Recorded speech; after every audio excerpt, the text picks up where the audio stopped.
Olá, amigos. Esse é um tema bastante tentador, muito interessante, porque é um tema que vai ser abordado pela ótica da doutrina espírita. Não é um tema de viés histórico, sociológico, político, psicológico, criminológico, não. Nada disso, não é? Mas a gente é obrigado a pensar historicamente, porque afinal a pergunta desse vídeo é: o Brasil tem melhorado, melhorou com o tempo, ou está piorando, ou estacionou?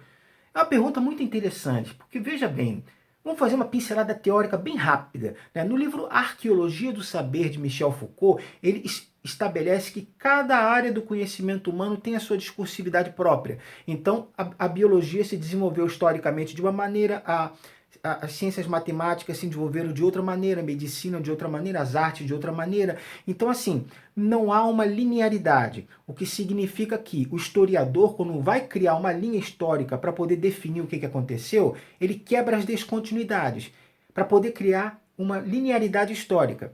O que significa que o objeto histórico é uma escolha do historiador, a maneira como ele vai abordar. O objeto histórico não vem pronto, ele não vem definido e pronto. Então, quando a gente vai falar em Segunda Guerra Mundial, você pode falar sobre a ótica do genocídio, você pode falar sobre a ótica da ascensão do Terceiro Reich, você vai falar sobre várias óticas, e afinal, você está falando sobre o mesmo assunto, sobre várias perspectivas. Não é? Ou seja, o objeto histórico é a escolha do historiador. Então, eu não farei aqui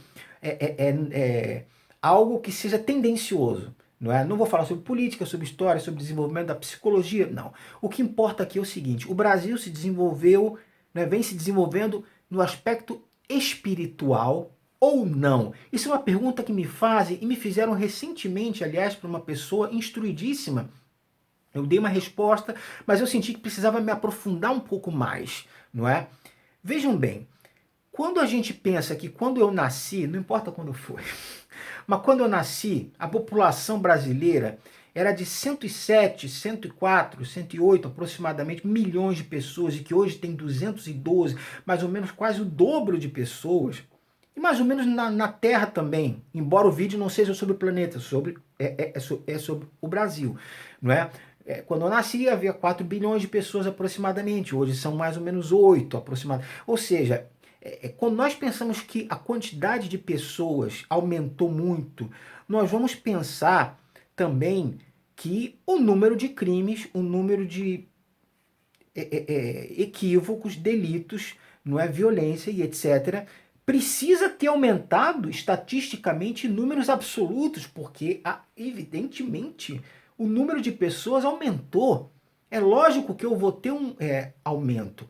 A questão que o espírita procura entender é o seguinte: qual é a relevância, qual o papel que ocupa dentro das instituições religiosas, dentro das instituições sociais, qual é o papel que ocupa esse aumento da violência?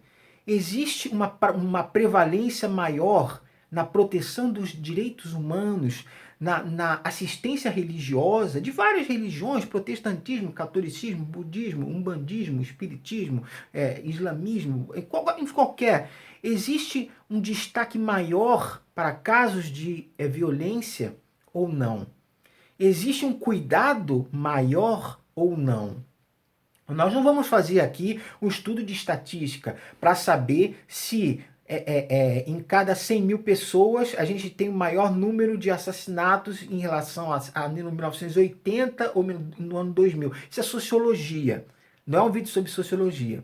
A questão é que as pessoas, conforme o tempo vai passando no Brasil, elas têm se modificado.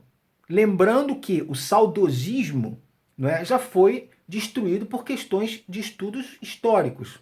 O vídeo não é sobre história, eu já sei, mas no começo do século tínhamos trabalho infantil, não é? A mulher não podia votar, a mulher não podia um monte de coisas, não é? E passou com o tempo, não é, a adquirir uma série de direitos que eram dela, mas não eram exercidos por questões sociais, políticas, etc. Nós já tivemos situações horríveis, tivemos ditadura militar, tivemos uma série de questões complicadas. Então pensemos o seguinte, não é? Conforme o tempo avança e aparentemente questões de ódio começam a surgir, nós temos que pensar que o advento da internet projetou muito muito as pessoas que tinham um pensamento e não podiam externar esse pensamento. Hoje em dia você tem um comentário de ódio e você tem uma série de comentários que vão criticar aquilo, que vão combater aquilo, que vão denunciar aquilo. Hoje você tem assim um cuidado muito grande com esses aspectos. Você tem instituições filantrópicas, você tem ONGs, você tem uma série de questões que antigamente não existiam. Então, assim, embora casos de violência sejam maiores em números, talvez em números absolutos, se nós pensarmos com o tempo, nós temos o dobro da população do que tínhamos antigamente, na época em que eu nasci. Nós temos automaticamente um número maior de delitos. Só que uma série de avanços foram sucedendo no Brasil, uma série de desenvolvimentos foram acontecendo que deram visibilidade maior a esses casos, que deram um cuidado maior a esses casos. Pessoas que nunca seriam presas foram presas, coisas que não aconteciam começaram a acontecer e as pessoas têm se preocupado mais. Ah, mas existe violência. A violência aparece mais. Hoje em dia ela é mais investigada. Antigamente os corpos eram desovados aleatoriamente. Hoje em dia as pessoas se preocupam mais.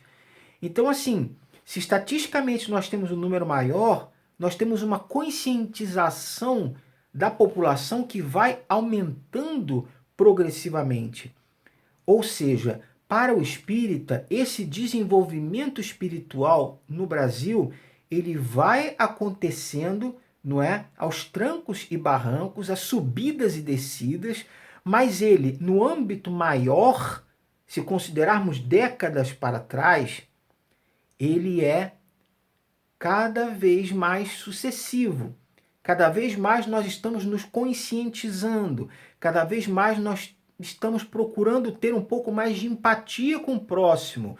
Ah, mas eu não vejo isso às vezes no meu dia a dia, porque você está pensando num aspecto regional, você está pensando em determinadas questões que surgem com veemência, mas ao mesmo tempo que elas surgem, elas são combatidas também.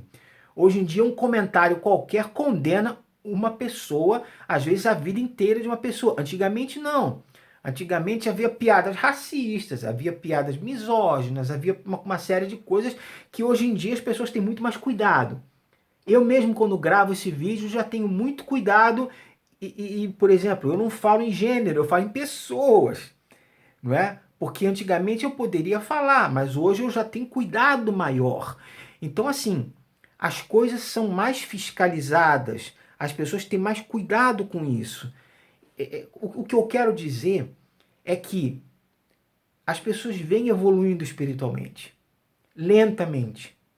Então, o número da população cresce, mas ao mesmo tempo as pessoas vão evoluindo no nível de consideração macro. E essa evolução nós percebemos pela preocupação que as pessoas têm com muitas questões ligadas à evolução espiritual, à caridade com o próximo, à filantropia, às organizações não governamentais. Basta pensarmos nesse aspecto global, lembrando que a humanidade não evolui em linha reta. Não é? Por isso eu citei Foucault, porque é ondulatória. Ela às vezes desce para depois subir. A mesma coisa com o mundo. Tivemos Primeira Guerra, foi complicado, né? Tivemos depois da Segunda Guerra, que foi pior ainda, não é? Depois desceu um pouco, melhorou. Depois tivemos a Organização das Nações Unidas, para que nunca mais acontecesse o que aconteceu no Holocausto. Depois tivemos Guerra Fria nesse meio tempo, que complicou. Ou seja, a história ela vai aos trancos e barrancos. Mas evidentemente que nós não temos mais hoje conflitos gigantescos e de porte monstruoso como tínhamos antigamente. Quer saber se o Brasil evoluiu espiritualmente? Pensa 10 anos atrás, 20 anos atrás, 50 anos atrás. Você vai observar que realmente ele evoluiu. E vai evoluindo progressivamente. Por isso é importante que nós tenhamos não só otimismo, mas que nós pensemos o que me cabe fazer dentro desse espectro, não é, do meu povo? Porque eu tenho um aspecto individual, eu, Juan Marcelo, mas tem um aspecto social. Eu, como cidadão, dentro do núcleo de sociedade em que eu vou me relacionar com outras pessoas, como eu posso fazer para ter, por exemplo, um perdão comigo, uma atitude que me faça progredir como ser humano, mas também que seja benéfica junto ao contato com o meu próximo? Não é? O que nós podemos fazer para melhorar o núcleo em que nós vivemos? Nós podemos agir. Não vamos transformar o mundo, mas podemos... Quer dizer, muitas pessoas não vão, mas algumas vão. Eu não vou transformar o mundo, mas eu posso transformar melhor, para melhor, o núcleo em que eu convivo. Então, se nós pensarmos na visibilidade dos males e nas posturas que se tem tido para combater isso, e no macro conjunto histórico, pensando em termos de degraus que não são lineares, nós vamos perceber que a humanidade, de fato, no caso do Brasil, ela vai evoluindo e retrocedendo um pouco, mas isso é progressivo. Isso é progressivo. Nós estamos cada vez melhor, cada vez melhores estamos. E isso vai continuar progredindo pouco a pouco. Não é? O coronavírus, nesse momento, nos traz uma reflexão muito grande. Não é? Todas as relações vão modificar-se profundamente. Relações interpessoais, relações sociais, relações econômicas, relações financeiras, sociológicas, antropológicas, todos os aspectos. A alimentação, a vida, tudo vai ser modificado pelo coronavírus. É uma revolução. Mas, novamente, é aos trancos e barrancos que a sociedade evoluiu. Não pense no núcleo específico. Não pense que porque há discurso de ódio em comentário do Facebook, que o Brasil vai retrocedendo. Não pense nisso, porque isto é uma micropartícula do que vai acontecendo em maneira geral. Nós temos um nível de solidariedade que nós não tínhamos antigamente. É só pensar em termos de instituições maiores, pensar em termos de união de pessoas, não é? É importante pensar nesse aspecto histórico maior. Não é? O vídeo não é sobre história. Mas, assim, em termos espirituais, a sociedade vem evoluindo no Brasil. Não é uma opinião minha, é uma observação de fatos. É uma observação de aspectos do desenvolvimento espiritual que as pessoas têm.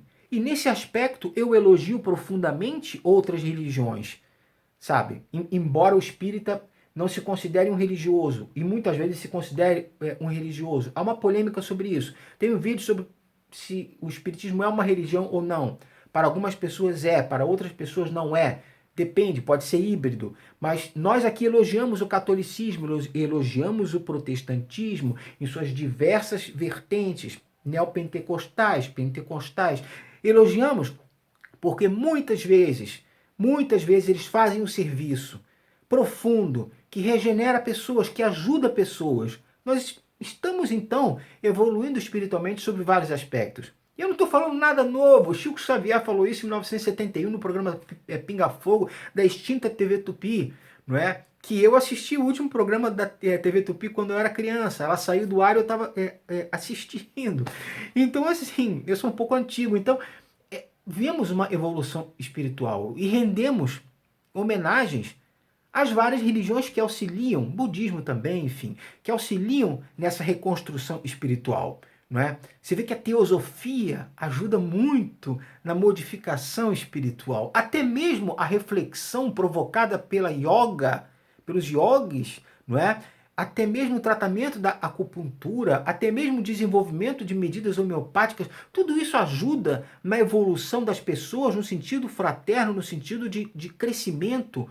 Ou seja, o Brasil está evoluindo. E isso não é uma defesa de nenhum tipo de programa político, por favor. Não é. Eu estou falando sobre doutrina espírita. A doutrina espírita procura analisar a questão como macro conjunto.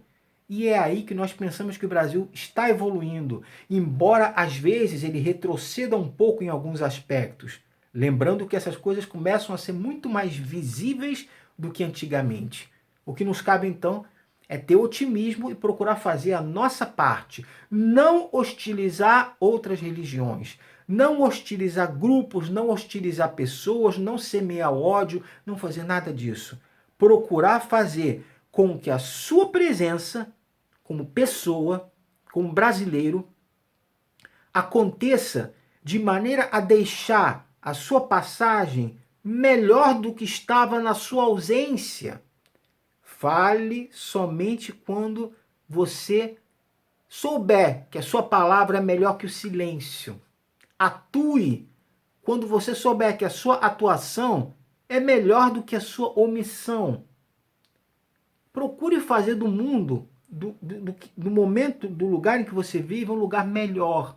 Faça a sua parte. E nós, assim, continuaremos evoluindo. O que não se pode acreditar é no retrocesso. Porque se nós pensarmos no retrocesso, vamos pensar em termos de década de 60. Vamos pensar em termos da época em que não existia férias remuneradas, em que as pessoas, por exemplo, não tinham aposentadoria, perdiam um braço e ia para casa sem direito a nada. Isso eu estou falando de 80 anos atrás. Vamos pensar que as coisas estão mudando. No macro conjunto, elas estão mudando. Esse é o ponto principal. Faça a sua parte, procure contribuir e sempre pense de uma maneira positiva. Se você estiver numa posição em que possa transformar alguma coisa para melhor, faça-o. Eu estou fazendo aqui a minha parte dentro do mínimo que me cabe. Façamos a nossa parte. E vamos continuar fazendo com que o nosso país seja espiritualmente mais desenvolvido conforme o tempo passa. Conforme o tempo passe. Essa é a missão que nos cabe. Agradeço muito pela paciência. Comentem, enfim, compartilhem, façam a sua parte. Assim como eu estou procurando humildemente fazer a minha aqui. Um abraço a vocês e muito obrigado pela atenção.